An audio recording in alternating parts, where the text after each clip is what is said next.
అందరికీ శుభోదయం అండి.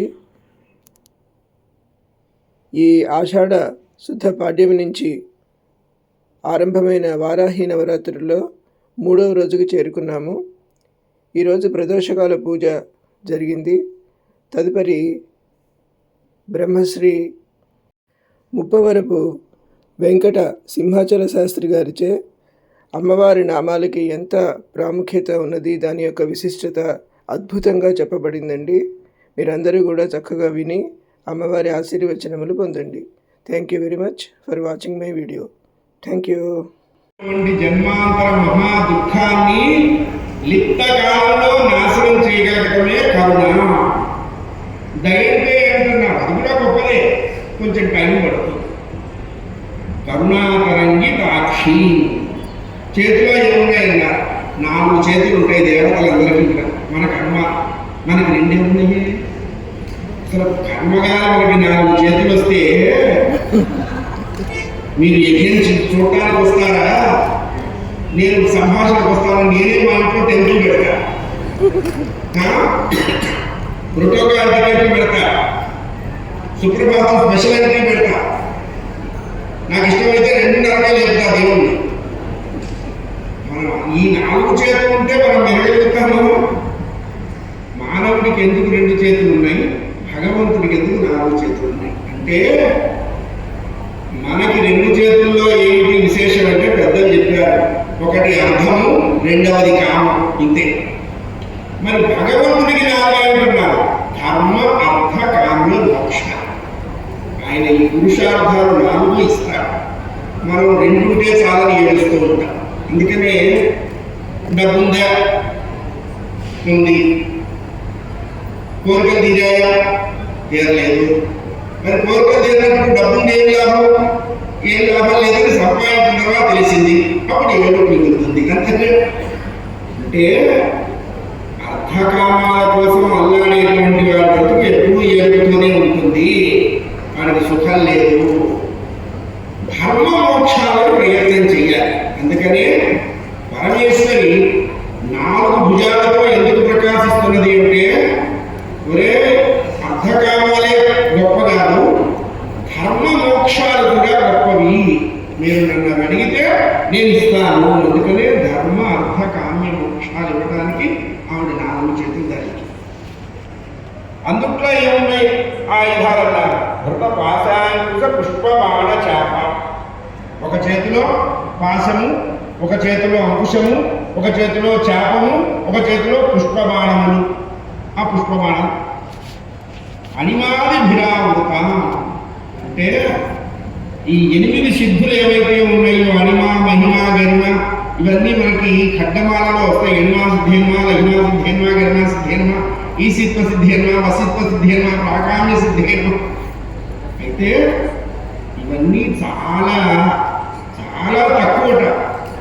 అమ్మవారు ఏదో పెట్టుకోవాలి కదా, పెట్టుకుందంతే. ఆవిడ్ని ఆశ్రయించి సిద్ధులు ధన్యత చెందాయి. అసలు సిద్ధి ఏమిటి అన్నారు? ముక్తి సిద్ధి అన్నారు. ఆవిడ ఈ ముక్తి సిద్ధిని కూడా ఇవ్వడానికి సిద్ధమై ఉన్నది. అనిమాది భిరావృత. ఈ అనిమాది అష్టసిద్ధులు ఆవిడ్ని ఆశ్రయించి ఉన్నాయి. దీన్నే మహాచతుషష్టి కోటి యోగిని గణసేవితాయై నమో నమః. 64,000 మంది యోగినులు ఎట్లా ఉన్నారండి అన్నారు. 8 లెక్క ఏంటి, 8 అంతే. మయూఖై ఇచ్చేవ విభావయే భవానీ. అమ్మా ఆవిడ్ని భవానీ అన్నారు. భవానీ అంటే అర్థం ఏమిటన్నారు? భవం అంటే సంసారం. సంసారం అంటే ఏంటండి అన్నారు. ఈ మొగుడు, పెళ్ళాము, తోడుకోడళ్ళు, తోడళ్ళు, అత్తగారు, మామగారు, ఇది కాదు సంసారం. జనన మరణ ప్రవాహాన్ని సంసారం అంటారు. పుట్టడం, సాగటం, సాగటం, పుట్టడం, పుట్టడం, సాగటం. ఈ సంసారాన్ని ఆవిడ నిరోధిస్తుంది, ఆపుతుంది. ఎప్పుడు నువ్వు ఆవిడ పాదాన్ని గట్టిగా ఆశ్రయించు. పాదం పట్టుకోవాలి. ఎట్లా పట్టుకోవాలి అన్నారు.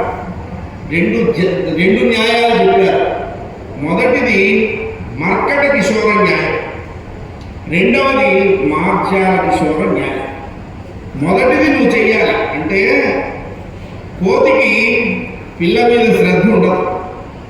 పిల్లకే తల్లి మీద శ్రద్ధ, అందుకనే తల్లి కడుపుని గట్టిగా కౌగలించుకొని పట్టుకుంటుంది. అట్లా నువ్వు అమ్మవారి పాదాలు పట్టుకోవాలి. పట్టుకుంటే ఏమవుతుంది అన్నారు, మార్జాల కిశోర న్యాయం ఆవిడ చూపిస్తుంది.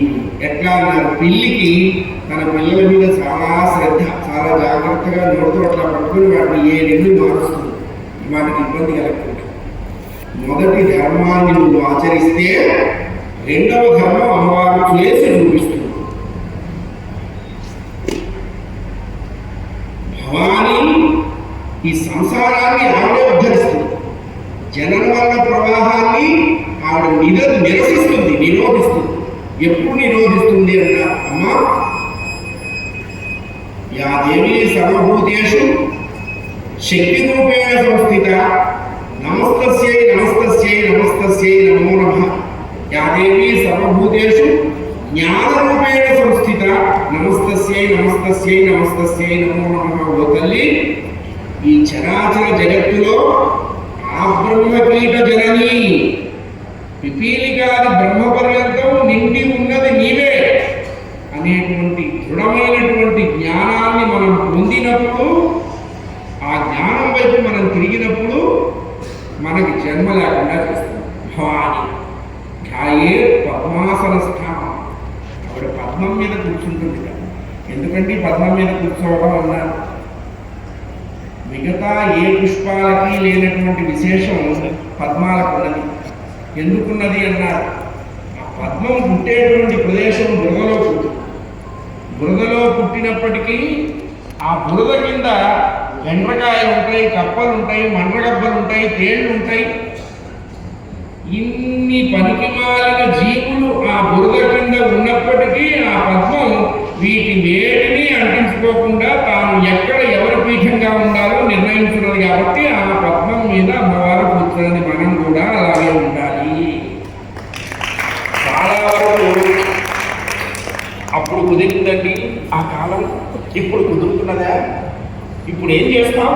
ఇప్పుడు ఏం చేయలేము. వాళ్ళు కాబట్టి చేశారు. ఈ ఎస్కేపింగ్ మెంటాలిటీ మనకి బాగా ఉంటుంది.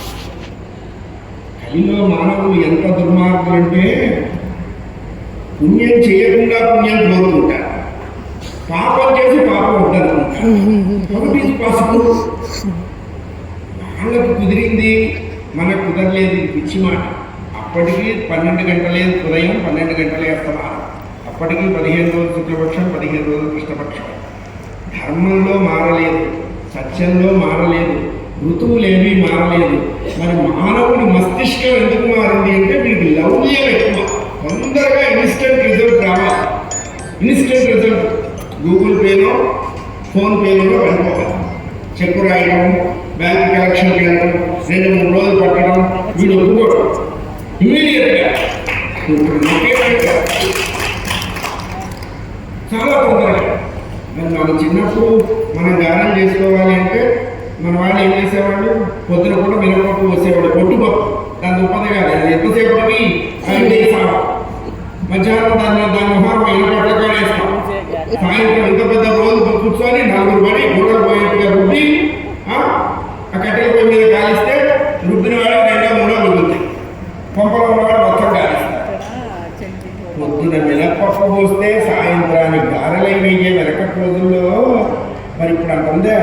ఇన్స్టెంట్ 2వ నిమిషం గారెల పిండి వస్తుంది.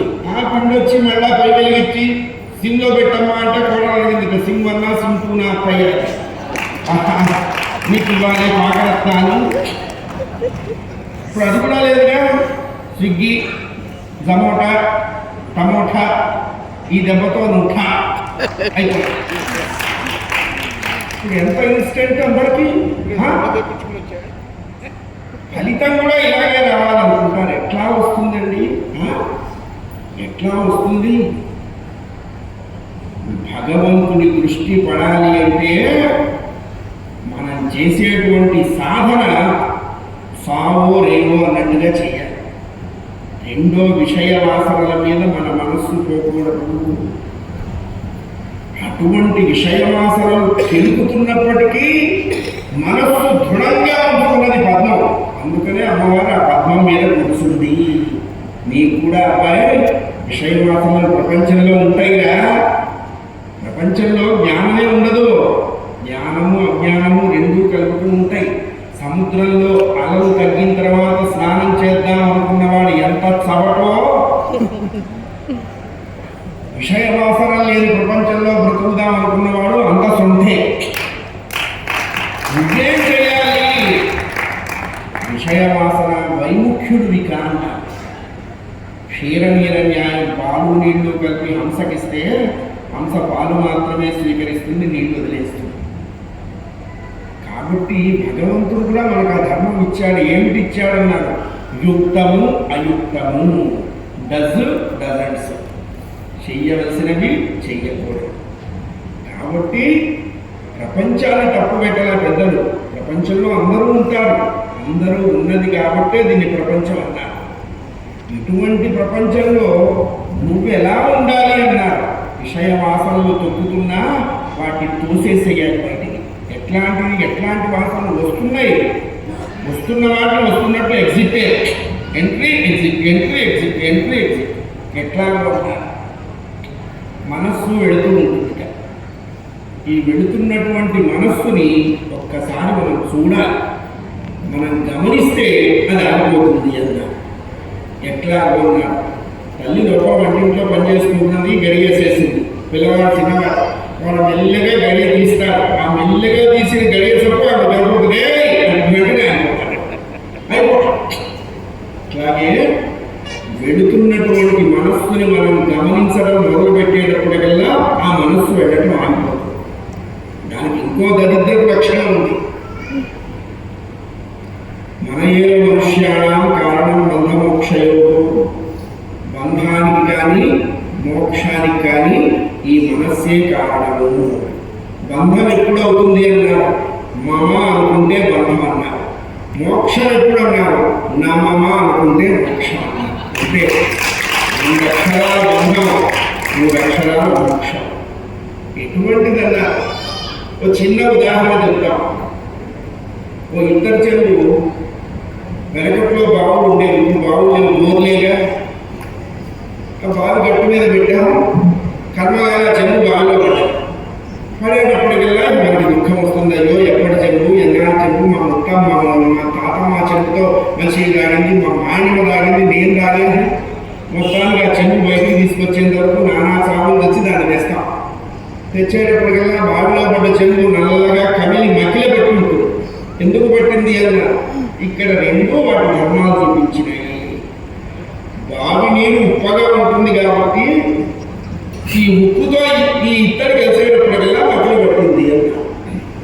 దాన్ని పైకి తీసి బాగా చింతపండు పెట్టి అలా ఉప్పేసి పోయాం. ఇప్పుడు తల మెరిసిపోతే ఏమైంది అన్నారు? అలవాటులో పెట్టాం. మళ్ళా 2వ రోజుకి చీము పడుతుంది. పట్టిందా పట్టదా? ఈ మనస్సు కూడా అంతే. దీన్ని ఎప్పటికప్పుడు తోముకుంటూ ఉండాలి. ఎట్లా తోముకోవాలయ్యా? ఈ మనస్సు అనే దాన్ని ఏ చింతపండు, ఏ ఉప్పు ఎక్కడ దొరుకుతుంది? ఏ పీతాంబరం వేసుకోవటం? దీన్ని దేంతో తోముతా ఉన్నారు? సత్సంగత్వే నిస్సంగత్వం, నిస్సంగత్వే నిర్మోహత్వం, నిర్మోహత్వే నిశ్చలతత్వం, నిశ్చలతత్వే జీవన్ముక్తి.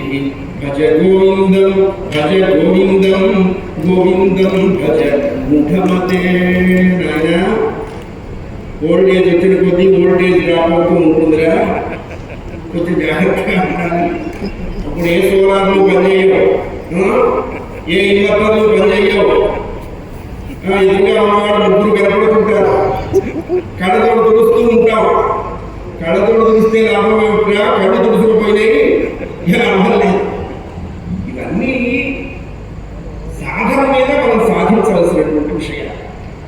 ఈ చిలువు పట్టిన మనస్సుని మహాత్ముల సాంగత్యం చేత మనం శుద్ధి చేసుకోవాలి. ఏ పూట కాకుండా ఏ నిమిషానికి ఆ నిమిషం తోముకుంటూనే ఉండాలి.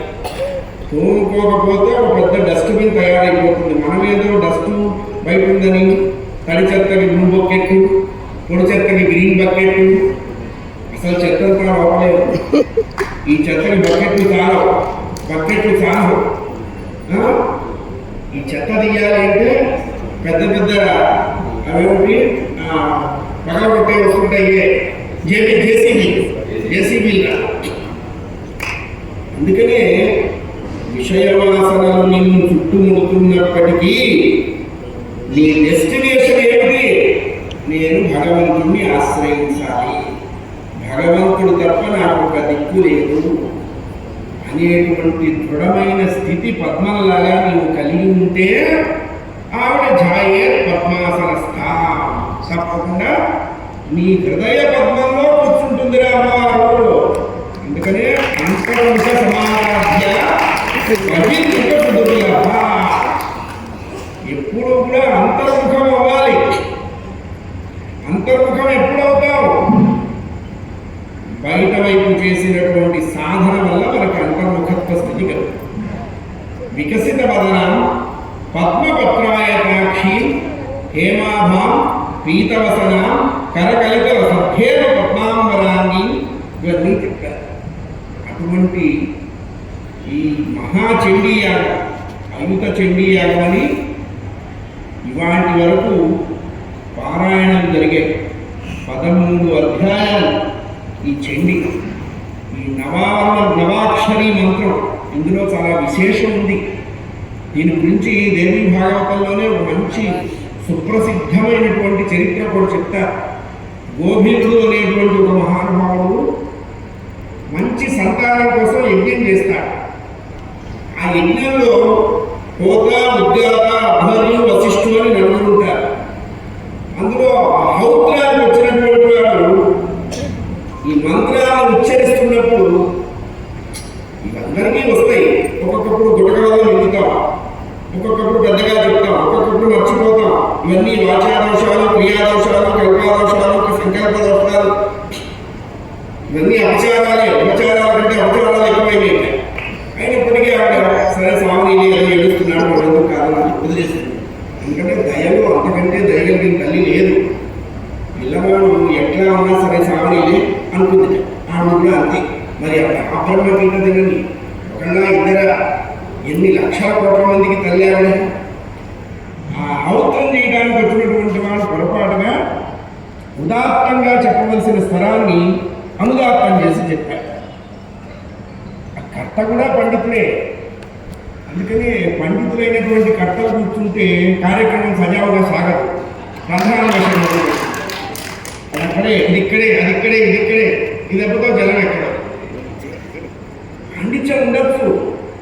ఒకవేళ వచ్చినటువంటి వాడు అపండితుడు అయినప్పటికీ వాడికి బ్రహ్మత్వం ఇచ్చాము కాబట్టి వాడిని మనం వేలెత్తి చూపకూడదు. అపండితులే, నువ్వెందుకు పిలిచావు? నీకు బుద్ధి లేదా? నువ్వెందుకు పిలిచావు? వాడిని చేయకూడదు. ఈయన పొరపాటుగా ఆ స్వర ఉచ్చారణలో ఏదో లేసే మాత్రం లోపం జరిగితే వీడు ఫైన్ అయిపోయినాడు. బుద్ధి వాడ ఇట్లాగా నువ్వు చేసేది, ఇందులో మా ఇంట్లో ఇట్లా చదువుతావా? మరి బుద్ధి లేని వాడా, బుద్ధి కూడా అని తిట్టాక ఆ వచ్చిన హౌత్రం చేసేవాళ్ళు పోతారు. ఆయన కొంచెం బాధ కలిగింది. అందుకని మంచి ఉన్నప్పుడు నలుగురిలో పొగడాలి, చెడు ఉన్నప్పుడు ఏకాంతంలో పిలిచి వాడికి చెప్పాలి. చెడుని నలుగురిలో చెప్పకూడదు. ఇది ధర్మం, విధుల నీతి. మంచి నలుగురిలో చెప్పు, చెడుని వాడి ఒకరి నుంచి ఆయన కొంచెం సరిగ్గా చూసుకో, కొంచెం అంటే తప్పని కాదు, కొంచెం నా చెవికి వెనకట్లో మా పెద్దవాళ్ళు వాడు ఎవరన్నా పొరపాటు వాడు తప్పు చదివినా ఆయన నా చెవికి ఏదో కొంచెం తేడాగా అంటే నా చెవిది ఏదో దోషం ఉంటుంది కానీ నువ్వు ఒకసారి చూసుకోరా అంటే సమలం కరోతి పురుషం యా సంస్కృతాధార్యతే క్షీయంతే కిల భూషణాని సతతం వాగ్భూషణం భూషణం. అంటే ఆయనకి కోపం వచ్చింది. 10 మందిలో బుద్ధిహీనుడా తిరిగితే ఊరుకుంటాడా అండి? ఆయన ఒళ్ళు మండి ఈ గుటకైతం కొన్ని అటు ఇటు అవడం ఇది ప్రకృతి నియమం. నేను కావాలనుకొని తొక్కి పెట్టలేదు. నువ్వు నన్ను బుద్ధిహీనుడా అన్నావు కాబట్టి ఏ కొడుకు కోసం అయితే యజ్ఞం చేస్తున్నావో కొడుకు పోతాడు కానీ వాడు పనికి వాళ్ళ వాడుగా పోతాడు అని చెప్పి ఆయన కూడా సంపించారు. ఏమన్నా పడతారా? అందుకని బ్రాహ్మణ శాపం అప్రతిహతం అని చెప్పారు. ఎందుకు అన్నారు? వాళ్ళు నిత్యము లోకా సంస్థ శుభనో భవంతు అనేటువంటి భావంతోనే ఉంటారు. ఒకవేళ బ్రాహ్మణుడు కియాకారు కొనుక్కొని వస్తే మనం ఏడవకూడదు. కియాకారు వచ్చిన పంతులు గారికి మనమే ఇంట్లో ఇచ్చేది అనకూడదు. నువ్వు ఇవ్వగలిగింది చచ్చినట్టు ఇవ్వాల్సిందే. ఎందుకు ఇవ్వాలి అన్నారు? నీకు ఉత్తర జన్మలో పుట్టడం కోసం ఇప్పుడు వాడికి దానం చేస్తున్నావు. అందుకనే బ్రాహ్మడికి చేసేదాన్ని దానము అన్నారు, మిగతా వాళ్ళకి చేసేదాన్ని ధర్మము అన్నారు. బ్రాహ్మడికి ధర్మం చేశామని ఎవరు చెప్పరు, బ్రాహ్మడికి దానం చేశామంటారు. అసలు ఏ పని చేసినా చేసిన వాడికి వెంటనే డబ్బులు ఇచ్చి పంపించేయాలి. అంతేగాని రేపురా, ఎల్లుండిరా, 3 రోజుల తర్వాత మా పిల్లలు ఊరెడుతున్నారు, మా పిల్లలు హనీమూన్ నుంచి వచ్చిన తర్వాత ఇస్తాం, కళ్యాణ మండపం వాళ్ళకి ఇస్తామని ఊరుకుంటాడా వాడు? ఈవెంట్ మేనేజర్లకు ఇస్తామంటే ఊరుకుంటాడా? వంట వాళ్ళకి ఇస్తామంటే ఊరుకుంటాడా? ఎవరికైనా ఆ పని పూర్తయిన తర్వాత నువ్వు ఇవ్వగలిగిన రూపాయి వాడి చేతిలో పెట్టి దండం పెట్టేసి, అంటే పోస్ట్ పోన్ చేయకూడదు. పోస్ట్ పోన్ చేస్తే దానివల్ల నువ్వు ఇంట్రెస్ట్ పే చేయాలి, వడ్డీ కట్టాల్సి. ఎవరికైనా ఎవరిని నిందించకూడదు. ఇవన్నీ దైవీ లక్షణాలు. ఈ యజ్ఞంలో ఉన్నటువంటి వాళ్ళు దీక్ష వహిస్తారు. దీక్ష అంటే ఏమిటన్నా, ఇదిగో ఆ శౌచం ఉండవు, శౌచంగా ఉంటాం, సత్యధర్మాలు పాటిస్తాం, అందరి ఎందుకు సమదృష్టి ఉంటాం. ఏ దీక్ష? ఆ దీక్ష వస్త్ర రూపంలో వాళ్ళు ధరించి ఉంటారు. వస్త్రానికి ఎన్ని పోగులు ఉంటాయో ఇక్కడికి వచ్చినటువంటి ఋత్విక్కులు అన్ని లక్షల దీక్షలతో వాళ్ళు ప్రకాశిస్తారు. ఈ నియమిత కాల ప్రకారం రఘువంశపు రాజుల గురించి చెప్తూ ఒక మంచి కొటేషన్ చెప్పారు. సత్యాయ మితభాషిణాం. రఘువంశపు రాజుల క్వాలిఫికేషన్ ఏమిటి అన్నారు? వాళ్ళు చాలా తక్కువగా మాట్లాడతారండి అన్నారు. ఆ మాట్లాడిన తక్కువ కూడా సత్యమే మాట్లాడతారండి. ఏమండి ఎందుకు ఎక్కువగా మాట్లాడడం అన్నారు? ఎక్కువగా మాట్లాడటం మొదలు పెడితే అబద్ధాలు దొరికిపోతుంటాయి, అరటి చెట్టు పిలకల్లాగా వచ్చేస్తూ ఉంటాయి. అందుకనే ఎక్కువ మాట్లాడకూడదు, తక్కువగా మాట్లాడాలి, ఎక్కువ వినాలి. వాడు వీళ్ళందరూ తిడుతూ ఉంటే కోపం వచ్చి మనసు బాధ పుట్టి అరణ్యాలకు వెళ్ళిపోయినాడు. ఈ ధర్మంతోనే ప్రవర్తిస్తున్నాడు. సత్యం చెప్పాలి, సత్యమే చెప్పాలి, సత్యమే చెప్పాలి, అబద్ధం చెప్పకూడదని. ఆ అరణ్యంలో ఉన్న వాళ్ళందరూ ఈ పిల్లవాడిని సత్యతపుడు అని పిలవడం మొదలుపెట్టారు. చూడండి, అంటే విశేషం ఏమిటి అన్నారు? సత్యాన్ని తపస్సుగా స్వీకరించి అనుసరిస్తున్నవాడు. మామూలు మాటైనది, తపస్సుగా.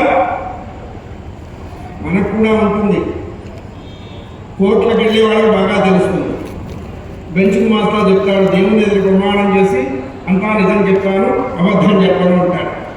ఈ బాక్స్లో కూర్చున్నవాడు దేవుని ఎదురు ప్రమాణం చేసి సేమ్ డైలాగ్ ఆయన చెప్తుంది ఏమిటి? అంతా నిజమే చెప్తాను, అబద్ధం చెప్పను. బెంచ్ మాస్టర్ వీడేమంటాడు? అంతా నిజం చెప్తాను, అబద్ధం చెప్పను. అయిపోయింది. చిన్న నొప్పు నొక్కాడు, మిస్అండర్స్టాండ్. ఈ పిల్లవాడిని సత్యతపుడు, సత్యమే తపస్సుగా చేస్తున్నాడు. ఒకరోజు ఏమైంది అన్న, ఒక వేటగాడు అడవి పందిని బాణంతో కొట్టాడు. కొడితే ఆ పంది ఒంట్లో బాణం విసుకొని అది మూలుగుతూ వచ్చి ఈ పిల్లవాడి ఎదురుగా ఉన్న ఒక పొదలో చేరి మూలుగుతూ ఉంటుంది. బాణం లోపల ఉంది కదా, పంది మూలుగు ఎట్లా ఉంటుందో అని మూలుగుతూ ఉంటుంది. ఆ పంది మూలుగు బీజాక్షరాల్లో ఒక బీజాక్షరం అయినటువంటి అలంకారానికి దగ్గరగా. ఈ పిల్లవాడు ఏం చేశాడు? అయ్యో దాని బాగా ఉంది, కొంచెం సేపు నేను కూడా ఇమిటేట్ చేస్తే దానికి అవమానం వస్తుంది, ఎవరో నాకు తోగా వాయిస్ ఇస్తున్నాడు, గాత్రం ఇస్తున్నాడు, కొంచెం దాని నొప్పిని మర్చిపోయి నన్ను అబ్జర్వేషన్లో పెడుతుంది అని అది మూలకటం మానేసింది. వీడు అనుకున్నాడు, వదిలే నేను మూలుగుటం చేత దాని నొప్పి తట్టుకున్నది. ఈ పిల్లవాడు మూలుగుతున్నాడు. ఏమైందండి అన్నారు? చూడండి, భగవంతుడు అనుగ్రహించాలి అనుకుంటే యుగాల అక్కర్లా, సెకండ్లు చాలు, లిత్తం చాలు. అంతకుముందు వీడి క్వాలిటీ ఏమిటన్నా, వీడు ఎప్పుడూ అబద్ధం చెప్పలేదు, సత్యమే చెప్తున్నాడు. ఆ సత్యం చెప్పడం అనేటువంటి వ్రతంతో ఉన్న వీడు ఆ కొద్ది కాలం ఆ పంది మూలుగుకి దగ్గరగా ఉండేటువంటి అంకార ఆ బీజాక్షరాన్ని వీడు ఉపాసన చేశాడు, జపం చేశాడు. జపం చేసేటప్పటికల్లా ఏమైంది అన్నాడు, వారికి అఖండమైనటువంటి బ్రహ్మజ్ఞానం పొందాడు. బ్రహ్మజ్ఞానం ఎంత జ్ఞానం కలిగింది అన్నాడు. చూడండి, ఇక్కడే ఒక మంచి విశేషం. అని అడగారు వచ్చారు, ఏమండి ఇక్కడ నేను ఒక పందిని కొట్టాను, ఆ పంది ఎటెళ్ళిందో మీరు చెప్తారా అని అడిగారు. ఇప్పుడు ఈయన ధర్మ సంకటంలో పెట్టాడు. ఇటు వెళ్ళింది అని చెప్తే వాడు అటు వెళ్ళి ఆ పందిని తీసుకొని దాన్ని చంపేసి వండుకు తింటాడు. దాన్ని అది ఉన్న తావు చెప్పి దాని చావుకి కారణమైన వాడు. ఒకవేళ చెప్పలేదనుకో అబద్ధమాడిన పాపం వస్తుంది. ఏమంటే ఇప్పుడు ఏం చేయాలి? చెప్తే పంది చచ్చిపోతుంది, చెప్పకపోతే అబద్ధం అన్నట్లు. అంటే ఆ లిప్తకాలం ఆ నవాక్షరీ మంత్రాన్ని అతను జపం చేసినటువంటి విశేషం చేత అతనికి కలిగినటువంటి జ్ఞానం అతని చేత ఒక సత్యాన్ని పలికించింది. ఏం పలికించింది అన్నాడు ఆయన,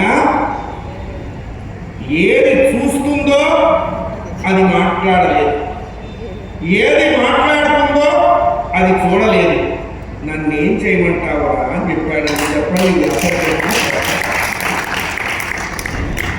వాడనుకున్నాడు వీడు నేనే చవట అనుకుంటే నాకంటే చవటడు దొరికాడు, అనవసరంగా టైం వేస్ట్ వీడితో మాట్లాడుతూ.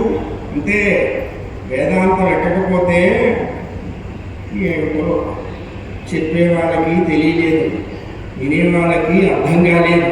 అదే వేదాంతంతా అది అర్థం అవుతుంది. వాడు వెళ్ళిపోయింది.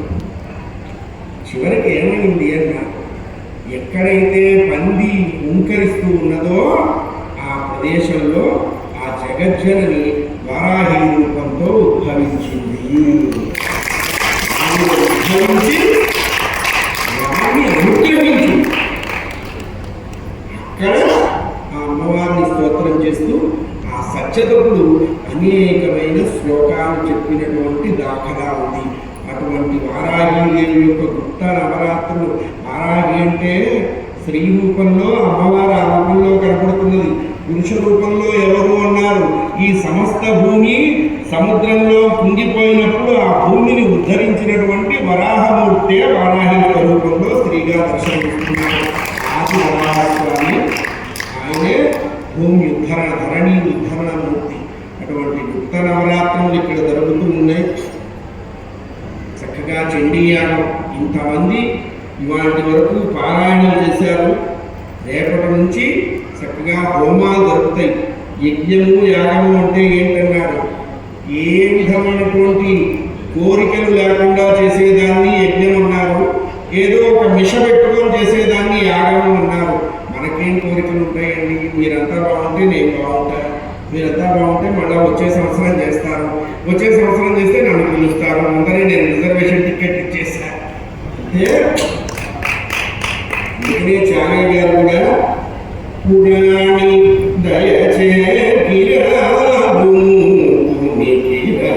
చేసిన మురారి సోదరి చగరాజ హృదయ సరోజి పురారి మనోమణి పరాశక్తినము వినాయకుని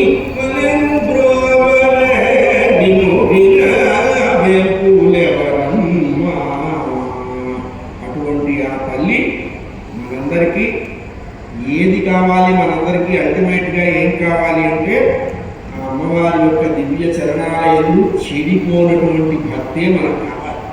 మిగతా ఏమీ మనకు అవసరం లే. భక్తి ఉంటే అన్నీ వస్తాయి, మనం అనుకోక. అటువంటి దృఢమైన భక్తి ఆ జగజ్జనని మనకు అందించాలి.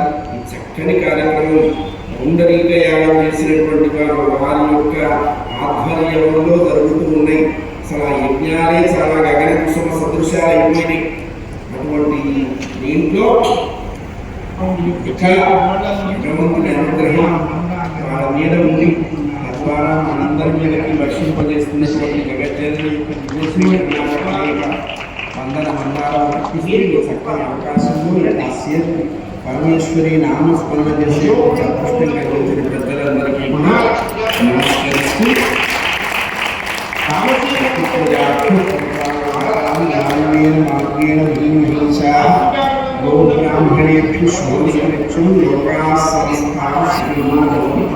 మంచి సత్య సృష్టి హేతమైన కూడా కలగాలనుకుంటూ ఈ శ్లోకాలు చెప్తాను. అటువంటి పరమేశ్వరి అనేక రూపాలు ధరించింది. ఆ ధరించినటువంటి ఒక రూపంలో చండీదేవి ఒక రూపం. కలవు చండీ వినాయక అంటే కలియుగంలో మనం ఏంటంటే కొంతమందిని వాళ్ళు చాలా కష్టం అండి, వాళ్ళని మేనేజ్ చేయడం, వాళ్ళని మెయింటైన్ చేయడం, నీ వీక్నెస్ వల్ల వాళ్ళ కష్టంగా కనపడుతున్నారు. నువ్వు స్టెబిలైజ్డ్గా ఉంటే వాళ్ళు తెలియబడతారు. చాలా సులభ ప్రసన్నమైనటువంటి దేవత చండీదేవి. అందుకనే అర్గళా స్తోత్రంలో యాదేవి సర్వభూతేషు మాతృరూపేణ సంస్థిత నమస్తస్యై నమస్తస్యై నమస్తస్యై నమో నమః రూపందేహి జయందేహి యశోదేహి దిశోదేహి వందితాంగదేవి ఆ దేవి నారాయణ నమోస్తుతే. ఏమిటి చండీదేవి, ఏమిటి చండీ యాగాలు అంటే ఈ యుగంలో ఉన్నటువంటి అతిపాతకాలు, మహాపాతకాలు ఇవన్నీ నివారింపబడాలి అంటే నాయన మీరు బాగుండండిరా, మీరు చల్లగా ఉండండిరా, మీరు చక్కగా ఉండండిరా, మీరు నియమంగా ఉండండి అంటే అది కుదరదు అంటాం. అప్పుడు ఏం చేస్తారు? బెత్తం పట్టుకొని బయలుదేరుతారు. చచ్చినట్టు వస్తారు. నయమున పాలుంద్రాలు భయమున విషమునైన భక్షింతురుగా నయమెంత దోషకార్యం భయమే చూపంగవై బాగుగసులకి. శరీరంలో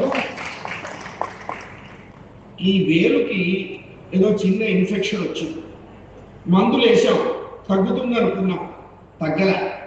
చివరికి సర్జన్ ఏమంటాడు, ఏమండి ఆ వేలు కట్ చేసేయాలి. అమ్మో వేలా, ఈ వేలు నేను పెట్టుకునే వేలు, రోజులు చూసుకునే వేలు, రోజులు చూసుకోవడానికి దీన్ని చూసుకుంటే నువ్వు ఉండవు, నిన్ను నీవు చూసుకోవాలి అంటే ఈ వేలు కట్ చేయాల్సిందే. ఇట్లాగే లోకంలో ఉన్నటువంటి దుష్టత్వాన్ని ఖండించడానికి అమ్మవారు అనేక రూపాలలో మనకు దర్శనమిస్తారు.